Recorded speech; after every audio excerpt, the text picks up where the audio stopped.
Hello students, welcome to NTR learning classes. चले आज हम करते हैं अपना केमिस्ट्री का जो पोर्शन है। लास्ट जो टॉपिक था हमारा वो था student washing soda. Washing soda के बारे में हमने पढ़ लिया था। बस ये लास्ट जो चैप्टर सेकंड है एसिड बेस एंड साल्ट, इसके दो टॉपिक रह गए हमारे। वॉशिंग सोडा हमने पढ़ ही लिया था। इसके यूजेस और प्रिपरेशन आपके आ रही हैं। ये हमारा सिलेबस सीबीएसई के बेस्ड सिलेबस है, उसी की साइड से मैंने ये डाउनलोड किया है आपके लिए, ताकि आपको कोई भी टॉपिक जो आपके आ रहा है इस 2021 टू 2022 में आपका कोई भी टॉपिक ना छूटे स्टूडेंट। इसलिए मैंने ये डाउनलोड करके आपको इसकी टॉपिक वाइज मैं आपको लेक्चर ले रहा हूँ। तो देखिए, हमने कर लिया था अपना वॉशिंग सोडा, और बेकिंग सोडा अब करते हैं क्योंकि ये इससे कनेक्टेड है और आपको इससे ही समझ में आ जाएगा बेकिंग सोडा के क्या। फिर उसके बाद देखिए हम करेंगे bleaching and plaster of Paris. इसके बाद तो आज के लेक्चर में हम करने वाले हैं अपना बेकिंग सोडा। बहुत ही सिंपल एंड इजी है। तो चलिए चलते हैं बेकिंग सोडा के बारे में। फर्स्टली आप जान लीजिए कि बेकिंग सोडा का जो केमिकल फार्मूला, जिसे हम बोलते हैं केमिकल नेम, और मॉलिक्यूलर फार्मूला क्या होता है, केमिकल नेम क्या होता है। देखिए, तो फर्स्टली जो हमारा मॉलिक्यूलर फार्मूला है, मॉलिक्यूलर फार्मूला देख लीजिए आप। ये हमारा है बेकिंग सोडा का। बेकिंग सोडा का मॉलिक्यूलर फार्मूला होता है हमारा NaHCO3, और केमिकल नेम इसका, वैसे हम बेकिंग सोडा बोलते हैं लेकिन केमिकल नेम जो है इसका वो है हमारा sodium hydrogen carbonate. Sodium hydrogen carbonate इसका हमारा क्या है, केमिकल नेम है स्टूडेंट। ठीक है, अब देखिए, अब हम अपना करते हैं कि इसकी प्रिपरेशन कैसे होती है। तो फर्स्टली हमें यही पढ़ना है कि प्रिपरेशन पढ़नी, एक तो हमारे लिए प्रिपरेशन क्या है और एक यूजेस, ये हमें ध्यान में रखना है, ये हमारे सिलेबस में है। तो फर्स्टली हम ये जान लेते हैं कि प्रिपरेशन क्या होती है।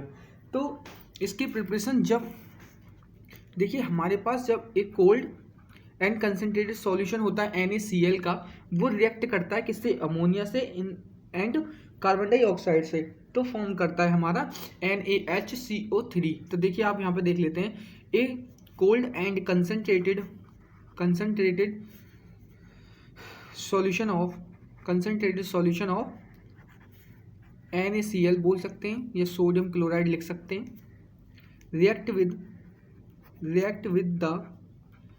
विद द अमोनिया बोल सकते हैं, या फिर NH क्या लिख सकते हैं, NH4 या NH3 क्या लिखेंगे स्टूडेंट, NH3। देखिए यहाँ पे है आपके सामने, ये रहा NH3। तो हमारा यहाँ पे हो गया क्या, ammonia and carbon dioxide CO2। ठीक है, इससे रिएक्ट करने के बाद क्या करेगा, हमारा फॉर्म कर देगा हमारे लिए क्या, बेकिंग सोडा, जिसे हम बोलते हैं केमिकल नेम है उसका सोडियम हाइड्रोजन कार्बोनेट। आपको समझ में आ रहा होगा। देखिए, अब हम चलते हैं अपना रिएक्शन की तरफ। तो रिएक्शन करिए।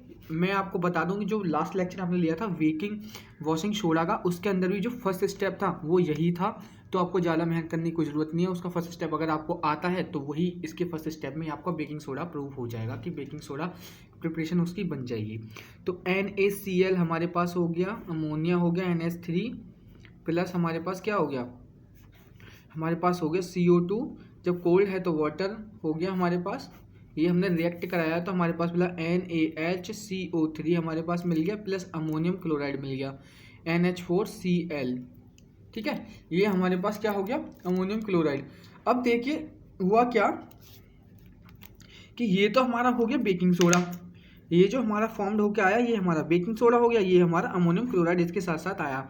तो अब आप लिख दोगे आसानी से प्रिपरेशन। उसकी प्रिपरेशन हमारी क्या होती है, ये होती है, बस आपको ये याद रखना है, एक cold of concentrated solution of NaCl react with the ammonia, ammonium लिख दो यहाँ पे, अमोनियम NH3 एंड CO2। अब देखिए यहाँ पे वही लिया हमने, NaCl ले लिया, NH3 plus H2O plus CO2 plus H2O ले लिया। फिर यहाँ पे हमारा फॉर्म हुआ NaHCO3, जो कि यहाँ से H एक हमारा यहाँ से आ गया अपना वाटर का, वो जब वाटर का आ गया एक H तो NaH, CO3 हमारा यहाँ से CO2 एंड O यहाँ पे आ गया, तो हमारा हो गया CO3। इसके बाद NH4 एक H हमारा जो वाटर का बचा है वो इसके पास आ गया, क्लोराइड हमारा इसके साथ लग गया, तो NH4 हो गया अमोनियम क्लोराइड।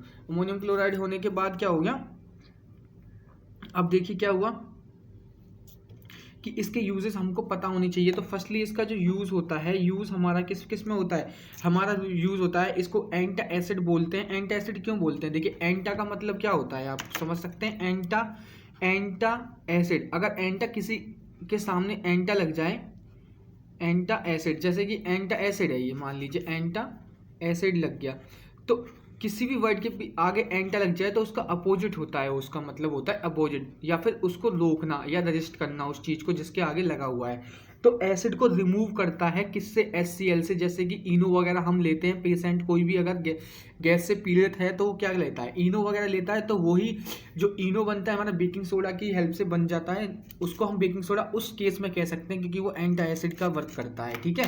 तो इसीलिए बोलते हैं इसको एंटा एसिड्स के लिए काम आता है, removal the acidity of the stomach, जो पेट के अंदर एसिडिटी है उसको गायब करने के लिए हम इसका यूज़ करते हैं, ठीक है।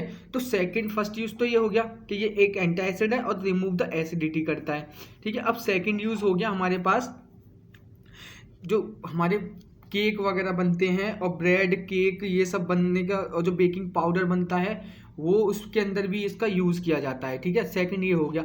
आपको ये जो लिख नहीं रहा हूँ मैं, ये सब नोट्स में मिल जाएगा, प्रोवाइड हो जाएगा, हैंड रिटन नोट्स आपको मिल जाएंगे हमारे टेलीग्राम चैनल पर। प्लीज़ कमेंट करिए, अगर नहीं मिलते हैं तो डिस्क्रिप्शन में अगर नई लिंक आती है तो लिंक भी डल जाएगी बाद में, ठीक है। तो लिंक वैसे मैं डाल दूंगा अभी, आपको वहीं से मिल जाएंगे हमारे हैंड सारे नोट जितने भी हैं, सब कुछ लिखा हुआ है जो मैं आपको यहाँ पे बता रहा हूँ। जो हमारा यूज थर्ड हमारा किस में यूज़ होता है, जो फायर एक्सटेंशन जो गैस वो जो होती है, फायर एक्सटिंग्विशर जो होते हैं, मतलब जो हमारे देखा होगा आपने हॉस्पिटल्स में स्कूल्स में जो साइड में सिलेंडर टाइप के टंगे होते हैं जो कि हमारे आग लगने पर काम आते हैं, उसी के अंदर भी हमारा बेकिंग सोडा का यूज़ होता है, ठीक है। अब देखिए ये हो गए हमारे यूजेस, हमारे 3 यूजेस हो गए, और ये हमारा कंप्लीट हो गया, बेकिंग सोडा हमारा कंप्लीट हो गया। जो अब नेक्स्ट पढ़ेंगे वो हम पढ़ेंगे ब्लीचिंग पाउडर पढ़ेंगे नेक्स्ट। ब्लीचिंग पाउडर के बाद हम पढ़ेंगे अपना, देखिए यहाँ पे हो गया हमारा ब्लीचिंग पाउडर के बाद हम पढ़ेंगे अपना ये प्लास्टर ऑफ पेरिस पढ़ने के बाद ही ये चैप्टर हमारा समाप्त हो जाएगा, खत्म हो जाएगा, पूरा हो जाएगा।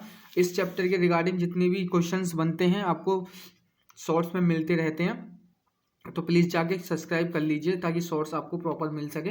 और नहीं तो आप प्लीज़ चैनल में जाइए, प्लेलिस्ट में जाके सारे लेक्चर देखिए इसके, क्योंकि कल तक ये कंप्लीट हो जाएगा। ये लेक्चर आज भी कर सकता हूँ मैं, लेकिन कल करेंगे क्योंकि रोज़ एक एक वीडियो डालनी चाहिए, क्योंकि आपसे पढ़ने में बर्डन ना पड़े।